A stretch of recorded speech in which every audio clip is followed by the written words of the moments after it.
Durante muito tempo, era improvável um passeio no shopping que não terminasse com compras feitas nas populares lojas de roupas como C&A, Renner e Riachuelo.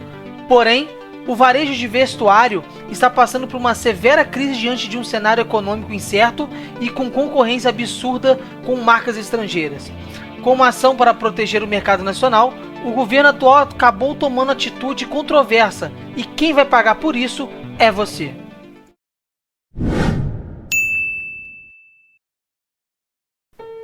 O mercado de fast fashion, ou moda rápida, causou uma revolução na forma de consumir roupas e acessórios. Nunca na história foi tão rápido e acessível renovar o guarda-roupa. As primeiras varejistas de vestuário, como Renner, Marisa, Riachuelo, explodiram no Brasil na segunda metade do século passado. Antes disso, a fabricação de roupas era predominantemente artesanal e dependia de um alfaiate ou costureira, num processo lento e caro. Mas após a evolução da tecnologia têxtil, que viabilizou a produção em larga escala, as varejistas conseguiram baratear consideravelmente suas linhas de roupas. Outra tendência que ajudou a impulsionar esse mercado no Brasil foram os shopping centers, um espaço comercial moderno, seguro e integrado. Foi um ambiente perfeito para criar uma cultura de consumo recorrente que cresce até hoje. Nessa conjuntura, a gigante da moda rápida reinou por um longo período. Mas será que esse modelo antigo vai resistir à migração do consumo para o mercado digital? Quais são as novas empresas que surgiram com esse novo cenário? Algumas empresas se destacam no mercado econômico de moda atualmente. Algumas ofereceram preços muito abaixo do mercado e oferta abundante, como a Shein. Outras se destacam pela variedade de produtos, tecnologias e de interação com o cliente e opções de personalização, como é o caso da Amaro, fundada em 2012. A campanha tinha como objetivo revolucionar o mercado da moda brasileira e, para isso, apostou um meio digital para a comercialização dos seus produtos. Há 11 anos, essa era considerada uma aposta arriscada, já que o comércio eletrônico estava apenas engatinhando. Hoje, com o avanço colossal do mercado digital, essa ideia se provou visionária.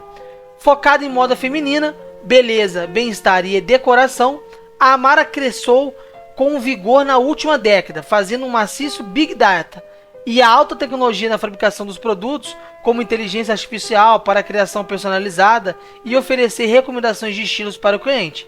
Além disso, a empresa tem forte presença nas redes sociais. Porém, apesar de ter saído na frente das suas concorrentes, a Amaro sofreu, como tantas outras empresas varejistas, o efeito da crise sanitária de 2020, que abalou o mundo.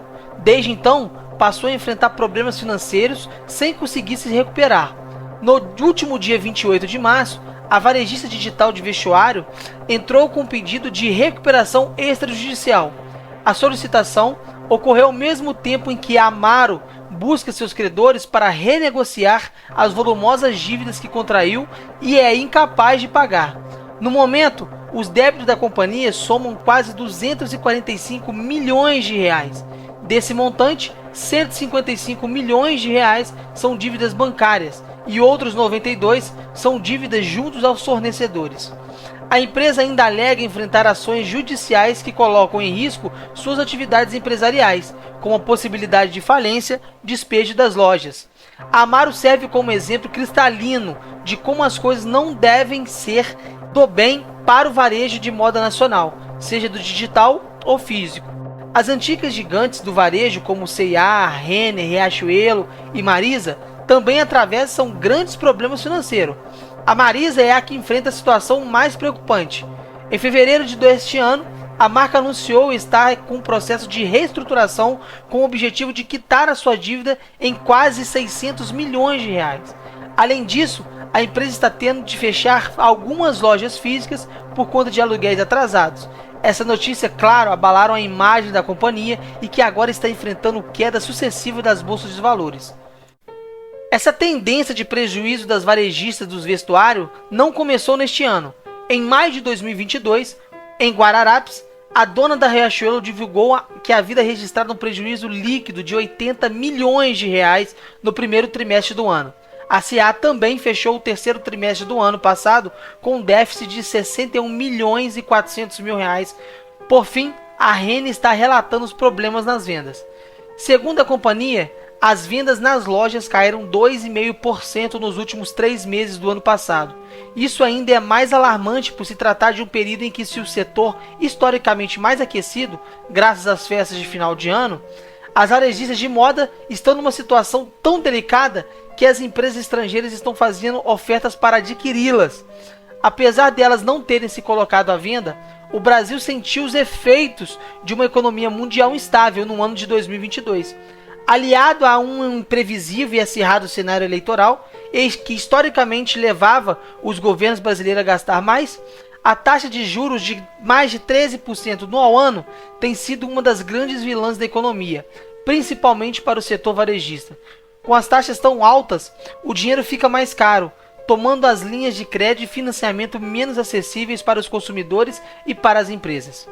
Essa conjuntura é especialmente problemática para um setor como o varejo, que muitas vezes depende do empréstimo e credores para manter o seu estoque.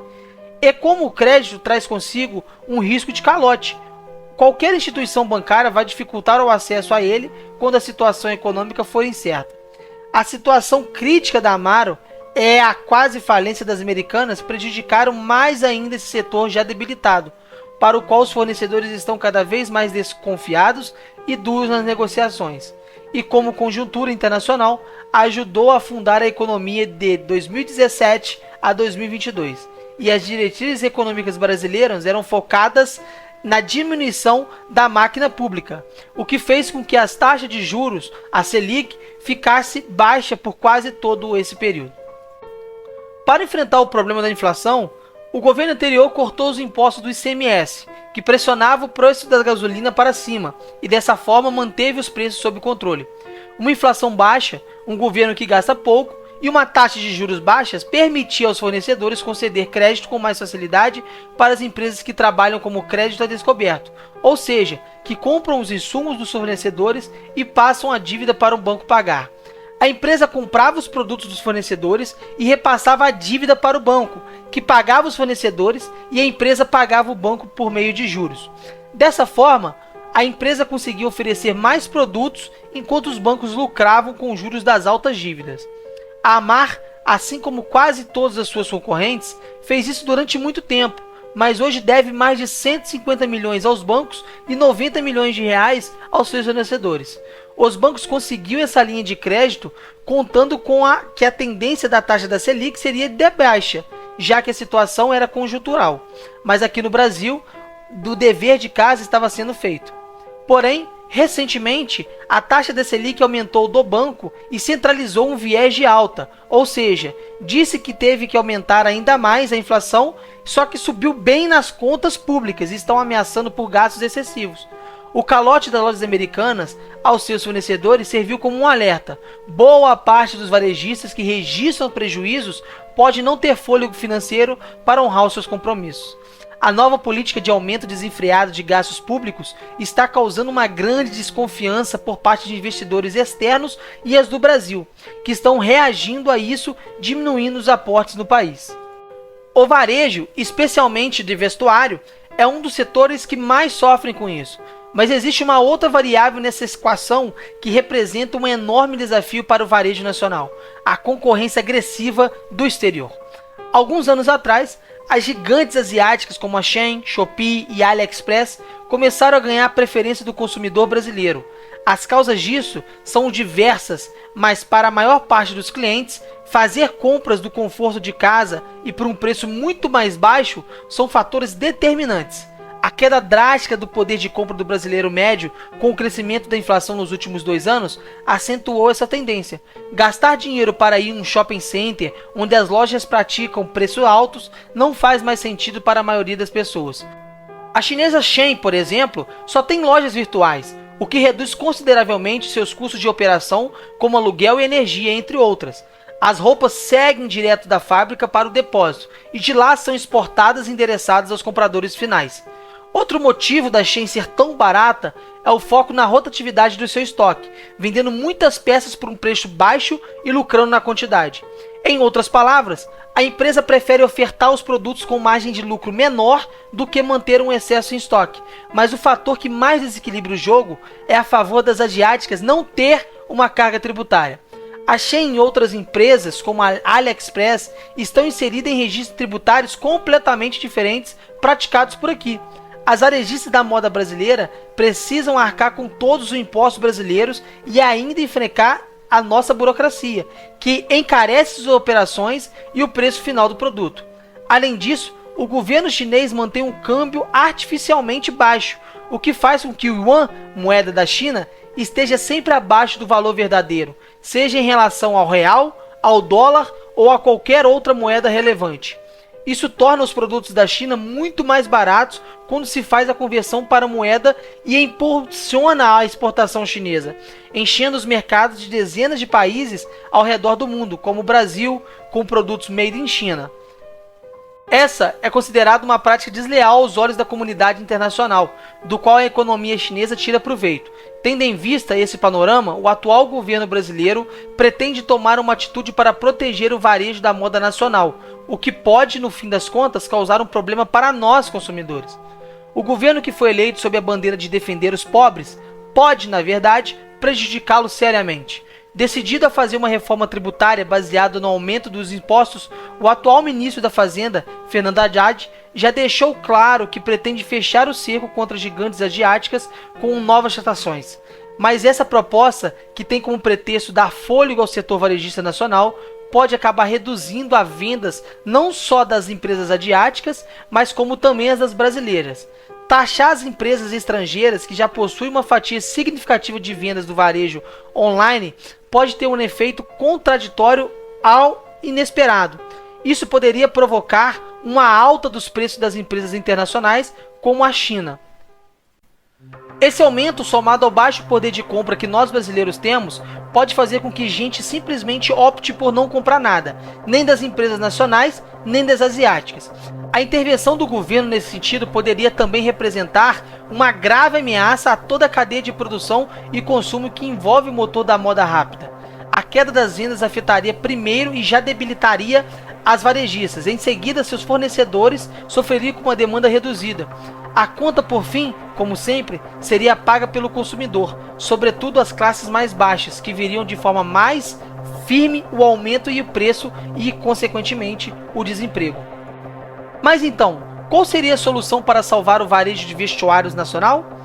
Todos os setores sofrem com uma carga tributária excessiva há muito tempo, e é defendível pelas vertentes liberais a diminuição da intervenção do Estado na nossa economia. O setor de serviços é o que mais emprega no Brasil, por isso, um dos mais afetados pelos altos impostos. Nossas empresas, no geral, já possuem excelentes estruturas e mercadorias de boa qualidade. Para que nossos produtos sejam capazes de competir com o exterior e possam até mesmo ser exportados a preços mais competitivos, precisamos dar fôlego ao nosso mercado. E só há uma forma de conseguir isso: cortando os tributos. Porém, sabemos que um dos maiores responsáveis por nos impedir de estar entre as maiores potências mundiais é um governo que quer interferir em tudo. Como diz aquele ditado popular, muito ajuda quem pouco atrapalha. Por isso, para que o setor do governo pouco atrapalha, é muito importante. É isso, pessoal. Podemos acompanhar as diversas dificuldades em que as grandes empresas estão enfrentando em nosso país. Além disso, se você gostou do conteúdo, não se esqueça de se inscrever no nosso canal e curtir o vídeo para receber mais atualizações e receber as várias novidades sobre os diversos vídeos que a gente vai estar passando por aqui.